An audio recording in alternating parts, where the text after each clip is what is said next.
기도하시겠습니다. 살아계신 하나님, 오늘 말씀을 통해 하나님께서 주시는 말씀을 잘 깨달을 수 있도록 성령 하나님께서 함께하여 주옵소서. 예수님의 이름으로 기도합니다. 아멘. 오늘 본문은 요한복음 9장에 나오는 실로암 시각장애인에 대한 이야기입니다. 오늘 말씀을 이해하기 위해서 앞장에 있는 8장의 내용을 잠깐 살펴보려고 합니다. 예수님께서 예루살렘에서 사역하실 때 종교 지도자들은 예수님을 죽이려고 했습니다. 그들은 영적으로 눈먼 자들이었기 때문에 육체적으로는 볼 수 있었지만 눈 앞에 계신 하나님의 아들 그리스도 구원자이신 예수님을 바라보지 못하고 죽이려고 했습니다. 그렇게 학수고대했던 메시아 하나님의 아들을 보지 못하고 죽이려고 했던 유대 종교 지도자들이 8장에 나옵니다. 그런 가운데에서 예수님께서는 고의적으로 한 사람을 바라봅니다. 그리고 그에게 맞춤식으로 도와주십니다. 이 말씀을 통해서 예수님께서는 한 영혼 한 영혼이 모두 영적인 눈이 떠져야지 하나님의 아들이시고 메시아이신 예수님을 보고 알 수 있다라는 것을 알려주십니다.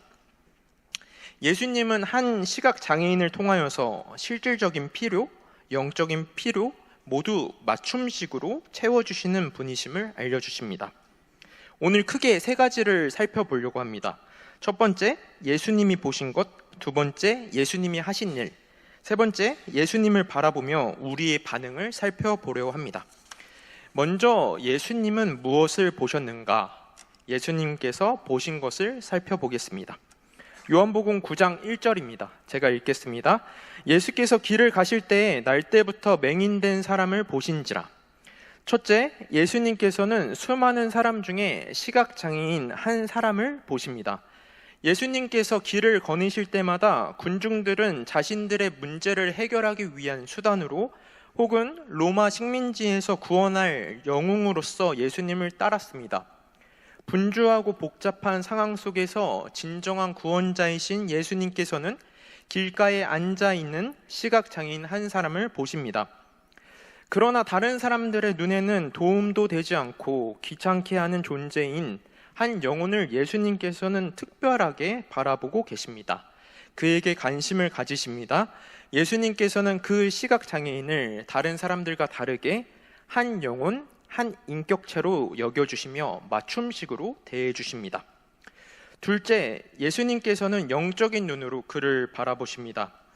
그가 일평생 동안 시각장애를 가진 자로서 얼마나 힘들었는지 바라봐 주시고 영적으로 피폐해진 그 영혼을 바라봐 주시고 그를 위로하시고 도와주십니다. 이와는 다르게 육체적인 시야로 시각장애인을 본 사람들이 있었습니다. 그들은 바로 제자들이었습니다. 제자들은 이 사람이 맹인으로 난 것이 누구의 죄 때문인가? 라고 물어봅니다. 제자들은 원인 규명에 관심이 있습니다. 자신들의 지적 호기심, 궁금함을 풀기 위한 수단으로 대상으로 그를 바라봅니다. 육체적인 시야의 한계를 절실하게 보여줍니다. 제자들의 육체적인 시야는 다음과 같았습니다. 나는 죄를 짓지 않아서 눈을 뜬 사람인데 저 사람은 죄 때문에 시각장애를 가지고 있다라는 그릇된 육체의 시야 속에 갇힌 자들이었습니다. 그랬을 때 예수님께서는 그 시각장애인을 위로하면서 말씀하십니다. 3절입니다. 제가 읽겠습니다. 예수께서 대답하시되 이 사람이나 그 부모의 죄로 인한 것이 아니라 그에게서 하나님이 하시는 일을 나타내고자 하심이라. 결국 예수님께서는 죄로 인한 것이 아니라 하나님이 하시는 일을 나타내고자 한다라고 선포하십니다. 예수님께서는 늘 하나님의 관점으로 보십니다. 영적인 시야로 불쌍히 여기십니다. 호기심, 그 사람을 정죄하는 것이 아니라 하나님의 영광을 위하여서 합력하여서 선을 이루시는 하나님의 관점으로 그 한 영혼을 바라봐 주시고 그를 맞춤식으로 대해 주십니다. 셋째, 예수님께서는 사랑의 눈으로 그를 바라보십니다. 예수님의 눈빛은 다른 사람들과는 다르게 정죄하거나 심판하는 눈빛이 아니셨습니다. 그 사람의 필요를 아시고 육신의 눈을 뜨고 싶어하는 간절함을 바라보십니다.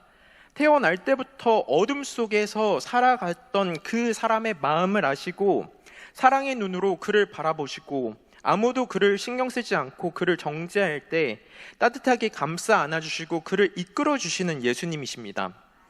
이처럼 예수님께서는 우리가 보지 못하는 것을 보아주시고 날 때부터 시각장애인이라는 사실을 알고 계시고 그를 계속적으로 바라봐 주셨던 예수님이십니다.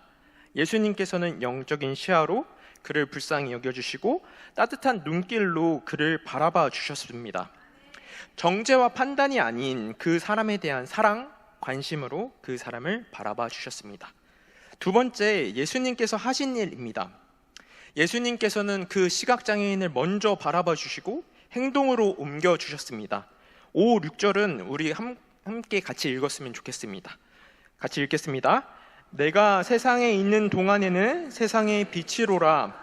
이 말씀을 하시고 땅에 침을 뱉어 진흙을 이겨 그의 눈에 바르시고. 예수님이 하신 일 첫 번째는 예수님께서는 맞춤식으로 그를 치유하십니다. 예수님은 세상의 빛으로서 어둠을 물리치셨는데 예수님께서는 어떤 사람은 말씀만으로도 고치시기도 하셨고 어떤 사람은 직접 찾아가 주셔서 고치기도 하여 주셨습니다. 예수님은 각각의 상태를 명확하게 살펴보시고 맞춤식으로 인격적으로 치유해 주셨던 메시아이십니다. 예수님께서는 특별한 방법으로 지금 나온 시각장애인을 고쳐주십니다.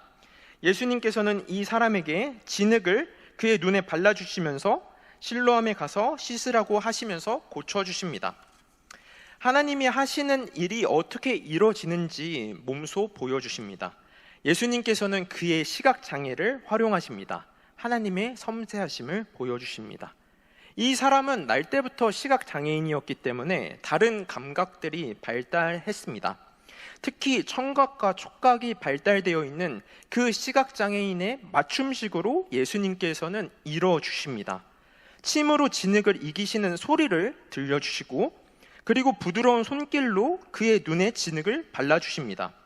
그 순간 그는 느꼈을 것입니다. 창조주의 손길을 느꼈을 것입니다. 자신을 정죄하는 사람들과의 냉대와는 다른 창조주 하나님이 자신을 만져주신다는 치유하신다는 관계를 통하여서 그는 나아가게 됩니다. 예수님이 하신 일 두 번째입니다. 빛이신 예수님께서는 새 창조의 역사를 직접 보여주셨습니다. 진흙을 눈에 바르시는 모습은 아담을 흙으로 빚으시는 과정을 떠오르게 합니다. 창세기 2장 7절에 여호와 하나님이 땅의 흙으로 사람을 지으시고 생기를 그 코에 불어넣으시니 사람이 생명이 되니라 라고 말씀하고 계십니다. 스스로 계신 하나님, 전에도 계셨고 앞으로도 영원히 살아계신 하나님께서는 땅의 흙으로 사람을 지으시고 생명을 불어넣어 주셨습니다. 어둠의 대장인 죽음 속에 있을 수밖에 없는 우리에게 영원한 빛인 생명을 넣어주신 그 창조주 하나님이심이 바로 예수님이심을 보여주십니다. 예수님께서 하신 일 세 번째입니다. 빛이신 예수님께서는 이제 그 사람에게 믿음을 요구하십니다. 빛으로 나오기 위한 믿음을 요구하십니다. 요한복음 9장 7절입니다.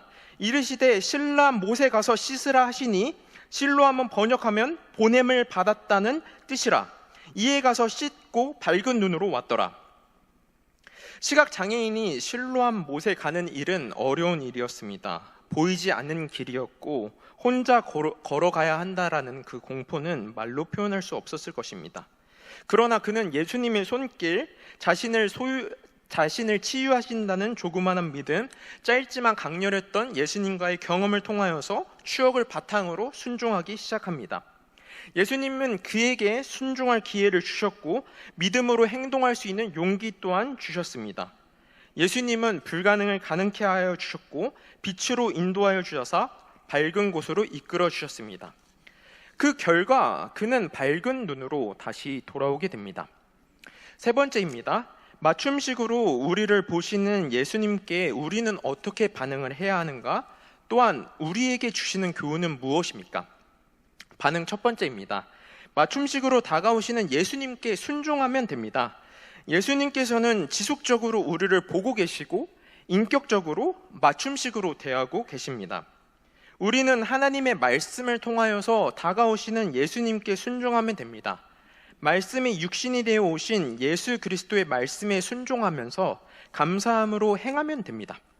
반응 둘째입니다. 맞춤식으로 다가오시는 예수님께 믿음으로 행하면 됩니다. 시각장애인은 예수님과의 경험을 통한 작은 관계에서 예수님께 나아가게 됩니다. 예수님께서 자신의 눈을 만져주시고 자신과 얘기하여 주셨을 때 예수님의 손길과 그 따뜻한 환대와 사랑을 경험한 그 한순간 한순간은 짧았을지 모르지만 그에게 믿음이 되었습니다. 하나님의 말씀에 순종할 수 있는 원동력이 되었습니다. 그 작은 관계, 작은 믿음이 실로암에 가게 하였고 말씀이 육신이 되어 오신 예수 그리스도와 함께하여 실로암에 도착했을 때 기적을 경험하게 됩니다. 우리 또한 하나님께서는 말씀을 통하여서 믿음을 주십니다. 우리는 말씀을 마음판에 새겨서 예수님께 두 손으로 이 말씀을 받아서 믿음으로 실천하면 됩니다. 반응 세 번째입니다. 맞춤식으로 다가오는 예수님과 함께할 때 우리는 기적을 경험하게 됩니다. 실로암에서 씻었을 때 그는 밝은 눈으로 돌아오게 됩니다. 태어나서 처음으로 세상을 보게 되었을 때 그는 빛이신 예수님을 보게 되었고 순종의 결과 처음에는 작은 믿음일지 몰라도 결국 예수님을 경험한 사람이 됩니다. 정리하겠습니다. 사랑하는 성도님들, 실로암 소경 시각장애인은 2000년 전의 허구의 이야기가 아닙니다. 2025년을 살아가는 우리의 이야기입니다. 예수님은 오늘도 우리를 보고 계십니다. 사람들은 보지 못하는 우리의 아픔, 우리의 상처, 우리의 피로를 다 알고 보고 계십니다. 예수님은 우리를 위해 일하고 계십니다. 우리에게 맞는 방법으로 우리를 위한 치유와 회복을 준비하시고 행하고 계십니다. 우리는 예수님 안에서 누리면 됩니다. 이제 우리가 해야 할 일은 순종하는 일입니다. 보이지 않고 두려워도 예수님을 신뢰하고 말씀이 육신이 되어 오신 예수 그리스도와 함께해서 나아가면 됩니다. 그럴 때 우리는 밝은 눈으로 돌아오게 되고 영적인 눈을 열리고 하나님의 사랑을 경험하여서 풍성한 삶을 누리게 됩니다. 예수님은 끝까지 보실 것입니다. 끝까지 행하실 것입니다. 그리고 우리에게 순종하라고 하십니다. 기도하시겠습니다. 살아계신 하나님, 오늘 말씀을 통해 개별적으로 우리 한 사람 한 사람을 보고 계시고 끝까지 사랑하여 주심에 감사합니다. 예수 그리스도는 우리와 함께 하십니다. 행하십니다. 정말로 감사합니다. 이제 저희가 맞춤식으로 다가오신 예수님께 순종하겠습니다. 이끌어 주시옵소서. 예수님의 이름으로 기도합니다. 아멘.